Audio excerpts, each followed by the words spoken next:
কলকাতায় কোনো হাসপাতালে নাকি ডাক্তাররা পেশেন্টদের দেখছে না, ডাক্তারদের গাফিলতিতেই অনেক পেশেন্ট নাকি মারা যাচ্ছে। এই নিউজটা তো আপনি অনেকবার শুনেছেন। আচ্ছা, এই যে ইনসিডেন্টটা দেখছেন, সেখানে একজন ডাক্তারকে মার খেতে হলো, এই ইনসিডেন্টটা কি আপনি দেখেছেন কোনো নিউজে? হয়তো অনেকে ভাবছেন পাক্কা ডাক্তারটা পেশেন্টকে দেখেনি, বা ডাক্তারের জন্য পেশেন্টের হেলথ কন্ডিশন খারাপ হয়ে গেছে তাই জন্যই মারছে, এটাই হয়তো অনেকে ভাবছে। তো আমি বলে দিই, এই ইনসিডেন্টটা হয়েছিল একটা প্রাইমারি হেলথ সেন্টারে। আর এখানে যে এমও ছিলেন, উনি ফার্স্ট এড, যে কোনো অ্যাক্সিডেন্টের পরে যে ফার্স্ট এড দেওয়ার কথা সেটা দিয়েছিল, কিন্তু এক্সট্রিম যে কেসগুলো হয়, মানে অনেক ভয়ানক যে অ্যাক্সিডেন্ট, তার জন্য প্রাইমারি হেলথ সেন্টারে ফুললি ট্রিটমেন্ট দেওয়া যায় না, কারণ সেখানে অপারেশনের ব্যবস্থা নেই। তাই জন্যই ডাক্তারবাবু বোঝাচ্ছিলেন পেশেন্ট পার্টিদের, দেখো এইখানে তো আমরা ফার্স্ট এড দিয়ে দিয়েছি, কিন্তু এই যে মানে অ্যাক্সিডেন্ট, এর অ্যাকচুয়াল ট্রিটমেন্টের জন্য তোমাদের যেতে হবে সেকেন্ডারি হেলথ সেন্টারে। সেই জিনিসটাই বোঝাচ্ছিলেন, কিন্তু তাতে পেশেন্টরা বলল, বাড়ির কাছেই যখন হাসপাতাল আছে অন্য জায়গায় কেন যাব, এখানেই দেখাবো। আপনি যদি না দেখতে পারেন তো আপনাকে পিটাবো। আর হ্যাঁ, পিটিয়েওছে। কিন্তু এই জিনিসটাতে কি কোনো সলিউশন এলো?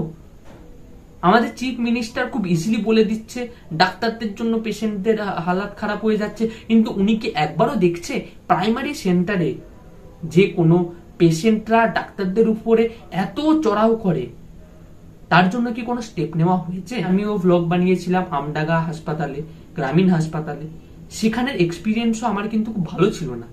পেশেন্টদের এমন একটা অ্যাটিটিউড ছিল, আমাদের এরিয়ায় এসে আপনি দেখছেন, আমরা যা বলবো আপনাকে করতে হবে, এই অ্যাটিটিউডটা নিয়ে আসে।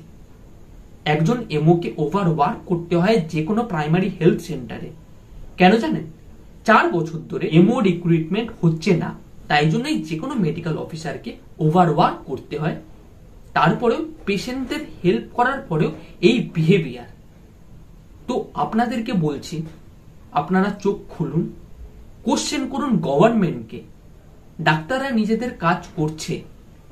আজও আরজিকর মেডিকেল কলেজে এই ইনসিডেন্টের পরেও সিনিয়র চিকিৎসকরা এই জুনিয়র ডাক্তারদের কাজ করছে, আর হ্যাঁ, পেশেন্টরা ট্রিটমেন্ট পাচ্ছে।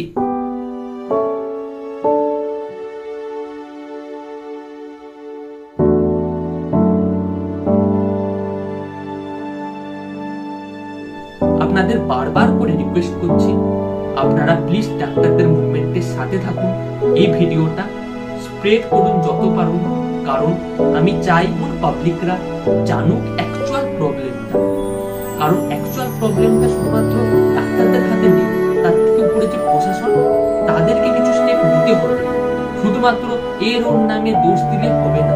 কালকে দেখতে পেলেন একটা যে নর্মাল মানে কথোপকথন, সেটা করতে পারছেন না লাইভ স্ট্রিম।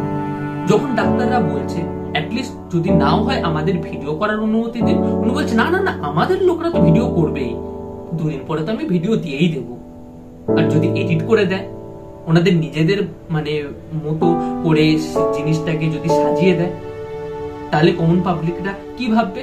এতে পাক্কা ডাক্তারদেরই দোষ আছে। আজকে ডাক্তারদেরকে আপনাদের ভগবান বলতে হবে না, একজন মানুষ হিসাবেই ভাবুন।